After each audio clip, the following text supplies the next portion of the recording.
आपण लगेचच मुलाखतीकडे वळतोय. आपल्याकडे असलेल्या दोन महत्त्वाच्या जबाबदाऱ्या आहेत, ते म्हणजे सांस्कृतिक कार्यमंत्रीपद, याचा पदभार, तर दुसरीकडे एका बाजूला असलेलं माहिती व तंत्रज्ञान हे अतिशय महत्त्वाचं आहे. त्या दृष्टीनं पुढच्या 5 वर्षांचा अजेंडा आपला काय असायला हवा आणि गडकिल्ल्यांचं संवर्धन असेल, एक सांस्कृतिक ठेव अनेक कलाकारांच्या माध्यमातून आपल्या महाराष्ट्राला लाभलेली आहे, ती जपण्यासाठी आपण सगळ्यांनी मिळून काय पावलं उचलणं आवश्यक आहे? सर्वात प्रथम तर मला थोडा आवाज बसलाय, पण सर्वात प्रथम तर मी लोकशाहीला खूप शुभेच्छा देईन की आपण हा गडकिल्ल्यांचा विषय हा आपण आता आपल्या हातात घेतलेला आहे. त्याच्याबद्दल मी एव्ही सुद्धा पाहिली आणि त्यामुळे मी तुम्हाला या अभियानामध्ये सुयश लाभो असं चिंतितो. धन्यवाद. आणि यातना राज्याचं खूप भलं होईल अशी अपेक्षा व्यक्त करतो. नक्की. तर आता राहिला दोन जे विभाग माझ्याकडे आहेत, माहिती तंत्रज्ञान आणि सांस्कृतिक कार्य.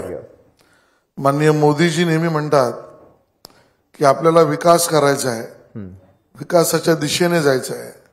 2047 पर्यंत विकसित भारत हे स्वप्न पूर्ण करायचं आहे. पण आपल्याला विकास, विरासत और विकास दोन्ही घेऊन चालायचं आहे. मला असं वाटतं की माननीय मोदीजींनीच आणि माननीय देवेंद्रजींनीच मला या दोघांची जबाबदारी दिलेली आहे. सांस्कृतिक कार्यात विरासत आहे, आपला इतिहास आहे, आपली संस्कृती आहे, आणि विकास म्हणजे उद्याची भाषा आहे, ती ही माहिती तंत्रज्ञान म्हणजे टेक्नॉलॉजीची आहे. या दोन्ही विभागामध्ये सर्वात प्रथम तर माननीय मुख्यमंत्री देवेंद्रजींचं मी मनापासून धन्यवाद पण करीन की केवळ जबाबदारी दिली एवढा पुरता नाहीच, पण त्यांचं स्वतःचं पूर्ण राज्य चालवताना या दोन खात्यांवर, विभागांवर त्यांचं स्वतःचं एक विजन आहे आणि ते विजन घेऊन आम्ही समोर येतो आहोत.